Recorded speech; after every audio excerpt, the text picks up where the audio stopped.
I'm in the Jet Age Gallery here at the San Diego Air and Space Museum, and we're going to talk about the history and operation of jet engines. The jet engine was developed in the early 1920s by a British scientist named Whittle. The British had developed the technology but never really implemented it. And the first production jet engine was produced by the Germans in World War II. It's the Jumo 004 jet engine, which we will see later in the gallery. That engine was the first production engine, and it was used on the Messerschmitt 262 jet fighter, which appeared later in World War II and was the fastest jet fighter of the entire German arsenal. Jet engines are an integral part of transportation today. And let's take a look at how they operate. Behind me is a cutaway of the J47 turbojet engine. The jet engine consists of 4 segments. The front contains a motor that starts the turbines of the jets to rotate. And that's just used as a startup procedure. Air is brought into the jet engine and then compressed in a compressor section, which increases the pressure of the air and the temperature. That hot air then passes to a series of canisters where we feed the fuel. And the fuel is burned in these canisters, further increasing the pressure of the air and the temperature. That hot exhaust gas under high pressure is pushed out the back of the engine through a turbine. And the turbine acts like a windmill, a Dutch windmill. It actually captures the energy from that hot exhaust gas. That turbine is connected to the front of the engine to the compressor section, so that the hot gas is used to actually compress the incoming air. The remaining hot gas goes out the exhaust system and produces the thrust for the engine. And because of Newton's laws, if hot gas is going out the back, the engine wants to go forward. So let's take a look at how this engine works. There are 4 steps to the operation of the jet engine. The first is sucking in the initial air. The second is squeezing that air, compressing it to high pressure and high temperature. The third is to burn the fuel. And the last is to blast that hot gas out the back.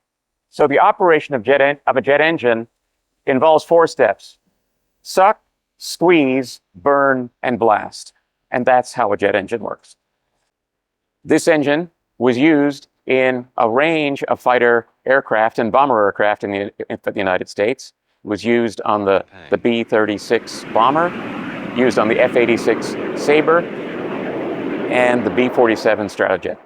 I'm in the World War II gallery here in the museum, and I'm standing in front of the Jumo 004 jet engine. This is the first production jet engine produced by the Germans during World War II. The engine has the same basic design as the current jet engine, with a section to compress the incoming air, burners to burn the fuel, and an exhaust section to recover the energy from the burned fuel. The limitation in World War II was the metallurgy used in the internal parts of the jet engine. The temperatures were extremely high, causing metal fatigue, and harmonic vibration caused cracking in the outer case of the jet engine. And this limited its service life to 15 to 20 hours, at which point the engine had to be replaced. The engine itself found its way in the Me-262, which is the model of which is above it. This was the fastest fighter plane in World War II, going up to 550 miles an hour. This engine came into production later in World War II. Had the Germans produced it earlier, the tide of the war might have significantly changed. Please come and see it here at the Air and Space Museum in the World War II gallery.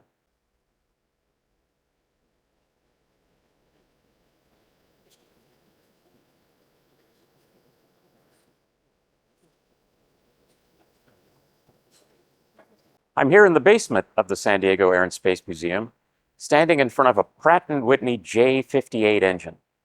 This is one of the most powerful jet engines ever produced, and it was used on the A-12 and SR-71 reconnaissance aircraft, propelling those aircraft to almost 2,200 miles an hour. It has the four basic sections: an intake, a compressor, a burner section, and a turbine to capture the exhaust gas. In addition, it has an afterburner to provide additional thrust to get to the top speed. I'm here in the basement of the San Diego Air and Space Museum, and I'm standing in front of a Klimov jet engine.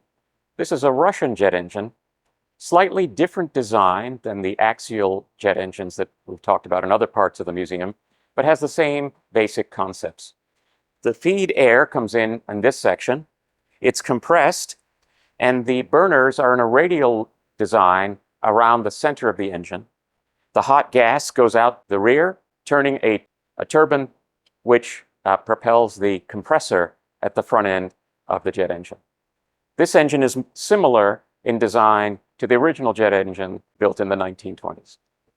If you'd like to see the range of jet engines that we have here at the museum and learn more about how they operate, please come by and see us.